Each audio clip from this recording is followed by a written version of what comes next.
আমরা আগে বাসে চলাচল করতাম, বাস দিয়ে যেতাম 20 টাকা 15 টাকা দিয়া।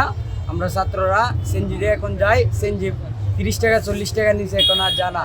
এখন আমরা চলবো কিভাবে? গাড়ি দুইভাবে, বাস গাড়ি বন্ধ থাকে। হবিগঞ্জ থেকে দরগাগেট যাইতে চাইছিলাম, 2 দিন আগে তো বাস চলছে, বর্তমানে তো চলতেছে না। আমরা তো ভোগান্তির মধ্যে পড়ে গেছি। এইভাবে তো মানুষ অনেক কষ্ট হইয়া গাড়ি ঘোড়ায় আসা যাওয়া, অনেক সিএনজি হতা রাত এটা অসুবিধা আসা যাওয়া। কি কইতাম আমরা ভাই, আমরা তো বাসের অপেক্ষা আছি। বাস কবে চলবো না চলবো, কিভাবে যাইমু, এদের তো অপেক্ষা আমরা। আমাদের দাবি হলো মৌলিবাজার শ্রীমঙ্গল রোডে আমাদের 50 বছর যাবত ব্যবসা। তখন 6 মাস আগে SMS পরিবহন চালু হয়েছে।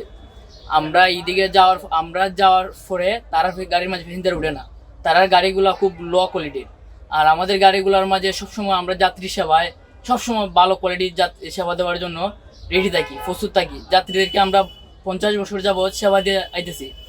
তো এরা গাড়ি প্যাসেঞ্জার উঠে না, যে কারণে এরা আমাদের শ্রমিককে মারধর করে। অতএব আমাদের গাড়িগুলো এইদিকে যাওয়ার জন্য দেয় না, তাই আমরা গাড়িগুলো বন্ধ রাখছি। যেহেতু মাত্র পর্যন্ত আমাদের এই রুটে এরা ক্লিয়ার না দিব, তত মাত্র পর্যন্ত আমরা এই রোড গাড়ি বন্ধ রাখবো। এবং প্রশাসনের কাছে আমরা এই দাবি জানাইতেছি যে প্রশাসন দ্রুত যাতে এদেরকে আইনের আওতায় আনার ব্যবস্থা করে।